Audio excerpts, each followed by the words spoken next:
Bismillah. Irish stew, mutton chops, veal and bacon meal scones. Le menu était inscrit à la craie sur une ardoise d'écolier. Celle-ci, formée avec un réverbère à flamme bleue et une enseigne en tôle découpée dans les pluies, avait escamoté l'inscription. Un baroque pendentif de misère au coin de la Night Raven Street. Rien que le nom de la rue était plaisant. Night Raven Street, la ruelle du corbeau, de la nuit, et là survoûtant le ciel lourd de pluie et de suie de Limerick. Dave Lumbery gravit quelques marches qui aboutissaient à un hall polygonal comme une toile d'araignée. Cette image l'obséda. L'espace de quelques instants, mais comme il sentait la crosse de son Webley dans sa poche, tout contre sa hanche gauche, il haussa les épaules et s'enfonça dans une fissure d'ambre de la toile, qui, en l'occurrence, était un corridor où fumait une veilleuse. L'odeur chaude du ragoût l'accueillit comme un hôte aimable venant au-devant de sa personne, trempée par la bourrasque d'octobre. Certes, murmura-t-il, je mangerai bien quelque chose. C'est alors que les réflexes de son esprit analysèrent la singulière atmosphère du lieu. Les lumières, les bruits, les odeurs. La veilleuse n'était qu'un rang de clarté, un unique rayon évadé d'un trou de teinture. Un regard de chaborgne ricana Dave, mais au fond du corridor, comme une aube rouge de tunnel, il distingua de vagues flamboiements de fourneaux.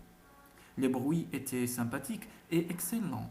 Des grésillements de graisse chaude, des flanflons de bouilloire, des bruits en fusée de rôtis arrosés, le choc clair des casseroles et de la vaisselle, un glouglou de bouteilles qui semblait parodier une cascadante série de baisers goulus. Toute sa sympathie d'homme affamé serait allée vers les odeurs des viandes chaudes et des sauces épicées. Si un effluve étrange, doux et terrible, n'était venu flotter autour de lui. Je connais cela, murmura-t-il. Et soudain une cruelle fantasmagorie se déroula en film silencieux dans sa mémoire. Il revit les boueuses tranchées où saignaient d'innombrables cadavres de Tommy et de Fledeground. Cela sent la mort, dit-il, le sang. Pouah!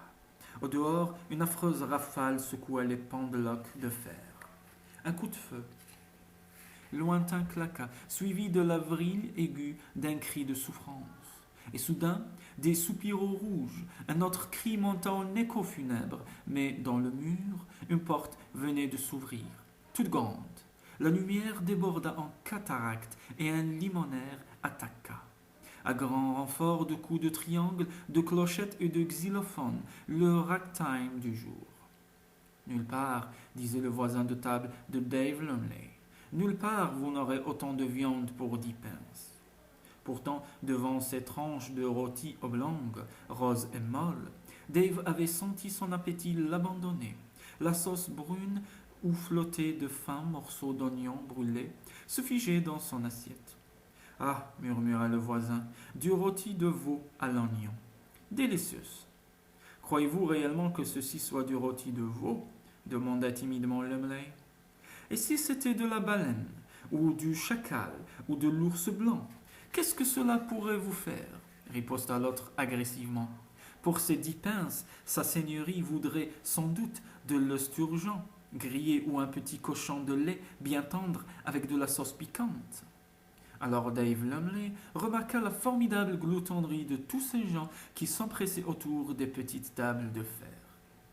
Avalés voracement, arrosés de bière trouble, se succédaient des potirons roses, gluantes de sauce brune, et les pyramides fumantes de l'Irish stew. Puis dans cette atmosphère lourde, en proie à des mastications brouillantes, des hoquets de béatitude, des déglutitions véloces, comme en un souffle de joie et de stupeur heureuse.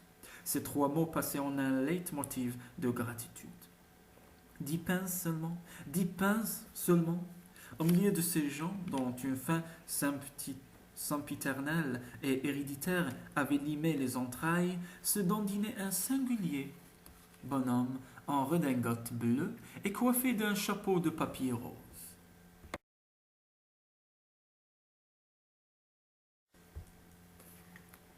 Un fou, questionna Dave Lumley. Son voisin leva sur lui un regard plein de courroux. Que dites-vous, Scotty Bull? Un fou? Un original, sans doute, mais un philanthrope pour sûr. C'est lui qui nous sert ses portions à 10 pence. Hip hip, hurrah pour Scotty Bell! Hip hip, hurrah! Répéta la salle. La campanule de papier rose s'inclina gravement devant cet enthousiasme spontané. Il y eut un déclic sec dans le grand orchestion. Des borborigmes grondèrent à l'intérieur de l'appareil et la sauvage marche des Mavericks monta sans gloire, et presque avec mélancolie, vers ses éternels opprimés.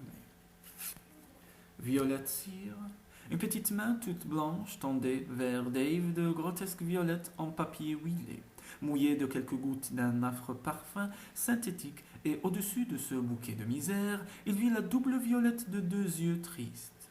Lumley, malgré sa pauvreté, n'avait pas abdiqué sa galanterie d'ancien lieutenant des Rochester Guards.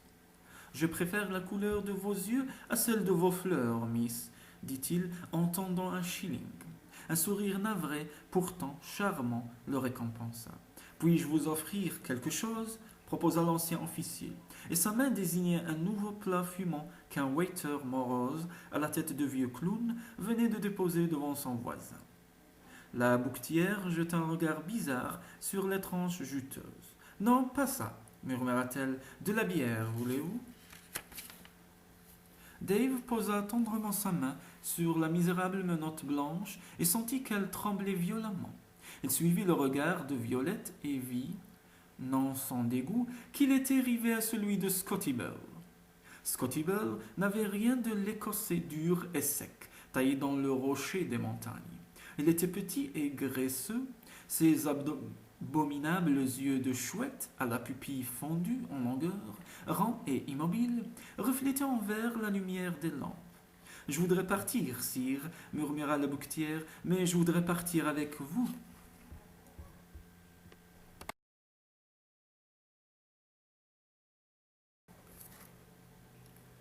Comment cela s'est-il passé? Dave Lumley ne le sut jamais. Il gardait la vague souvenance de son départ, d'un corridor obscur, de la présence frissonnante de la jeune fille à ses côtés, puis de la douleur soudaine et sourde d'un coup sur la nuque, d'une lutte furieuse et d'une chute interminable dans les ténèbres. Mais ce qui restait et resterait toujours dans sa mémoire, c'était un cri de femme, un cri d'épouvante, de douleur, suivi d'un gargouillement atroce. À présent, réveillé, il voyait autour de lui les uniformes kaki de la police montée d'Irlande. « Vous l'avez échappé belle, lieutenant, » dit une voix amicale auprès de lui. « Et vous ne l'avez pas manqué non plus. » Dave Lumley reconnut, dans le sergent de la police, son ancienne ordonnance, Big Jones. À 2 pas de lui, la tête déformée du waiter morose, à face de vieux clown, ensanglantait le sol. « Non, vous ne l'avez pas manqué. Heureusement, » répéta le policier. Alors Lumley sentit qu'il étreignait convulsivement la crosse de son revolver.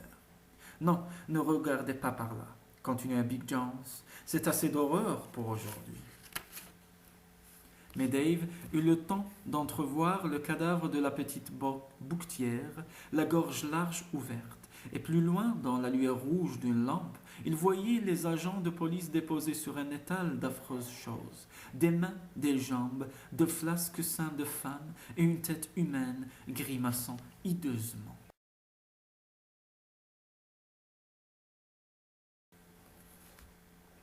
Une foule muette et horrifiée emplissait la Night Raven Street. Dave Lumley vit qu'on emmenait Scotty Bull, solidement enchaîné, un lambeau de papier rose lui adhérant encore au crâne. « Un client pour Jack Ketch !» cria une voix dans l'ombre. « Il donnait de la viande humaine à manger assez pratique !» dirent d'autres voix. L'ex-officier reconnut à ses côtés, la tête tristement inclinée sur la poitrine, son voisin de table de tantôt. « Nous n'aurons plus jamais autant à manger pour 10 pence, murmura-t-il sur un pauvre ton de désespoir.